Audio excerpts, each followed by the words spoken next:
आनंदीबाई जोशी, जो कि हमारे देश की पहली महिला डॉक्टर रही, उन पर आधारित है। चलिए देखते हैं।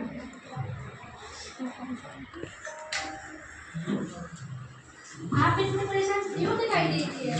परेशान तो होगा ही था पार्वती। आखिर एक बेटी का बाप जो ठहरा, अब उसके हाथ पीले करने का समय आ चुका है। पर हमारी आनंदी तो सिर्फ 9 साल की है, अभी सिर्फ पढ़ने लिखने खेलने कूदने के दिन है। देखो पार्वती, लड़कियां पराया धन होती हैं, उन्हें जितना जल्दी विदा कर दिया जाए उतना ही अच्छा है। और हाँ, कल से आनंदी की पढ़ाई लिखाई बंद। पर बापू, इसमें मेरी क्या गलती है? आप मुझे पढ़ाई करने क्यों नहीं देते? तेरी गलती ये है कि तू एक लड़की है। अगर लड़का होती तो क्या बापू, लड़का होती तो क्या? ए छोरी, ज्यादा जवान न चला, नहीं तेरी जवान हलक से नीचे बाहर निकाल दूंगा। पर बापू, मुझे पढ़ लिख कर कुछ बनना है, मेरी पढ़ाई ना रोको। अगर तुझे पढ़ना है तो पढ़, लेकिन सारी उम्र बाप की छाती पे यूं बोझ बन के ना रहे। पर बापू, अभी तो मेरी उम्र पढ़ाई लिखाई की है, मुझे पढ़ लिख कर डॉक्टर बनना है। पढ़ाई पढ़ाई पढ़ाई, आज मैं तेरे निकाहों काम तमाम कर दूंगा। मत फाड़ो बापू, मत फाड़ो, मत फाड़ो बापू, मत फाड़ो। हट छोरी। आपने ये क्या किया? आपने इन किताबों को ही नहीं, मेरी इन किताबों को ही नहीं, मेरी किस्मत फाड़ दी, मेरी किस्मत। ये छोरी, ये किताबें ना छोरों के हाथ में अच्छी लगती है, छोरों के। छोरियों के हाथ में तो मेहंदी अच्छी लगती है, मेहंदी। पर बापू, लड़का और लड़की तो हमारी दोनों आंखों के समान होती है। ये लड़की, ये मेरा एहसान मान कि अभी तक तू जिंदा है, नहीं तो अगर तुझे बचपन में मार दिया होता तो तेरी ये बकबक ना सुननी पड़ती मुझे। पर बापू, मुझे चूल्हा चौका जलाना अच्छा ना लगे। ये छोरी, जितना जल्दी हो सके चूल्हा जलाना सीख ले, नहीं तो जितना जल्दी हो सके जितना जल्दी तू चूल्हा जलाना सीख ले। और हाँ, रही बात तेरी शादी की, वो तो होके रहेगी, वो भी कल के कल। अगला जीवन है तुम्हारी यही कहानी, आंचल में दूध, आंखों में है पानी। मुझे माफ कर दे बेटी, तेरे बापू को जिसकी आज मेरी एक न जाने। मुझे माफ कर दे बेटी, मुझे माफ कर दे। इस प्रकार मात्र 9 वर्ष की छोटी उम्र में आनंदी का विवाह गोपाल राव जोशी से हो गया। बाल विवाह एक सामाजिक कुरीति है और इस कुप्रथा का शिकार होना पड़ा आनंदी को। आगे देखते हैं क्या होता है।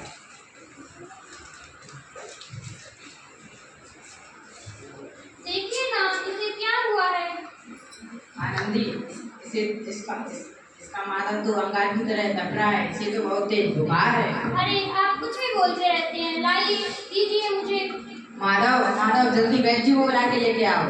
जी, अभी लेकर आता हूँ। ये तुम क्या कर रही हो आनंदी? मैं भगवान की विभूति लगा रही हूँ। ये सब अंधविश्वास है। अरे, आप यकीन तो कीजिए, भगवान की कृपा से इसका माथा ठंडा हो रहा है और बुखार भी उतर गया है ना बाबू? देखिए। आनंदी, अब हमारा बेटा कभी आंखें नहीं खोलेगा। उठो बाबू, आंखें खोलो, तुम्हारी माँ तुम्हें बुला रही है। उठो बाबू। अरे, ये आंखें ही नहीं खोल रहा है, देखिए ना क्या हुआ है इसे। आनंदी, अब हमारा बेटा कभी आंखें नहीं खोलेगा। नहीं, ऐसा नहीं हो सकता है। मेरे बच्चे को मुझसे कोई नहीं छीन सकता है, कोई नहीं छीन सकता है। माधव,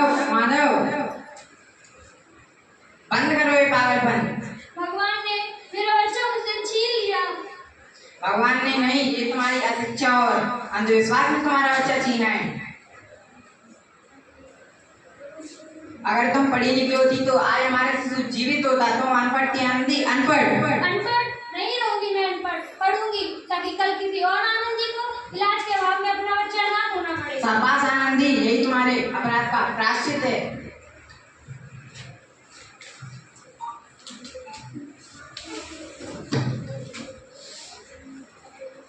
आनंदी, तुम्हारी 12वीं का परिणाम आ गया है। तुमने पूरे कॉलेज में प्रथम स्थान अर्जित किया है।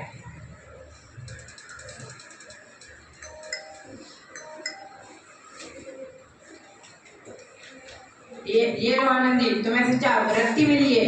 ये लो अमेरिका जाने की टिकट। क्या मुझे शिक्षा वृत्ति मिल रही है?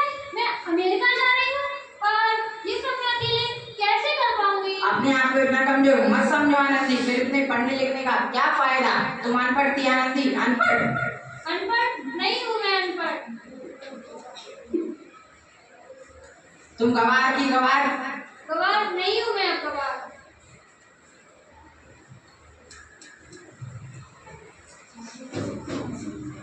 इस प्रकार 7 अप्रैल 1898 पेंसिल्वेनिया के लिए रवाना हुई और 3 साल बाद उन्होंने डॉक्टर ऑफ मेडिसिन की उपाधि प्राप्त कर ली।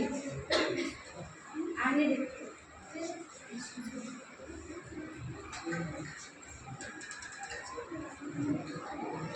लगता है अब मैं नहीं बच पाऊंगा। मेरे जाने का समय अब निकट आ चुका है। ऐसा मत बोलिए। शहर के सिटी हॉस्पिटल में एक नए डॉक्टर आए हैं, चल के उन्हें दिखा दे तो अच्छा रहेगा। हाँ सही कह रहे हो भैया, इससे हमारे दिल को तसल्ली तो मिल जाएगी। हाँ हाँ, चलो चलो हॉस्पिटल चलते हैं।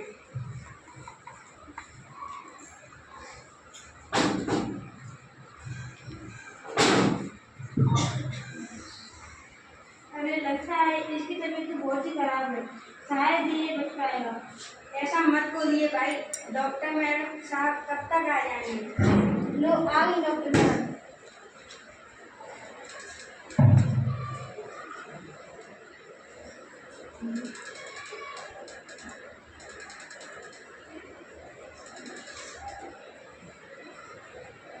अब आप बिल्कुल ठीक हैं। डॉक्टर मैडम ने आपको मौत के मुंह से निकाल दिया, आप बच गए। डॉक्टर साहब ने मुझे बचा लिया। मुझे मिलना है डॉक्टर साहब से। डॉक्टर साहब नहीं, डॉक्टर मैडम बोलो। डॉक्टर मैडम, उन्हीं ने आपकी जान बचाई है। लो आ गई डॉक्टर मैडम, मिल लो इनसे। डॉक्टर मैडम, आपने मेरी जान बचा ली। मेरे जैसा गरीब मैं आपको क्या दे सकता हूँ? एक वचन चाहिए मुझे कि कभी ये नहीं कहोगे कि बेटियां कुछ कर नहीं सकती। वचन? ये कैसा वचन? अरे श्यामलाल, तुमने पहचाना नहीं? ये तुम्हारी बेटी आनंदी है। मेरी बेटी आनंदी डॉक्टर? हाँ बापू, वही आनंदी जिसके लिए आपने बचपन में चूल्हा और दूल्हा के सिवा कुछ नहीं सोचा था। मेरी बेटी आनंदी, मुझे माफ कर दो आनंदी। नहीं नहीं बापू, वही आनंदी जिसके हाथ पीले करके सारी जिंदगी काला कर देना चाहते थे। आनंदी, मैं तुम्हारा अपराधी हूँ, मैं तुम्हारा गुनहगार हूँ, मुझे माफ कर दो आनंदी। बापू आप ही तो कहते थे कि किताबें तो बेटों के हाथों में अच्छी लगती हैं, बेटियों के हाथों में तो सिर्फ मेहंदी अच्छी लगती है, सिर्फ मेहंदी। मुझे माफ कर दो मेरी बेटी, मुझे माफ कर दो।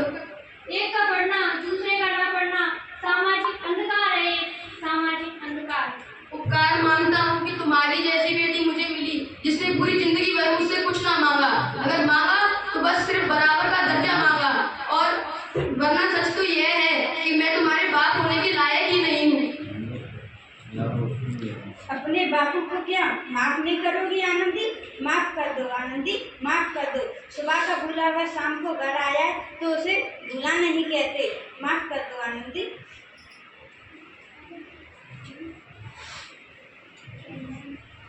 इस प्रकार आनंदीबाई जोशी ने अपनी मेहनत और अटूट इरादे से न केवल भारत की पहली महिला डॉक्टर बनी, बल्कि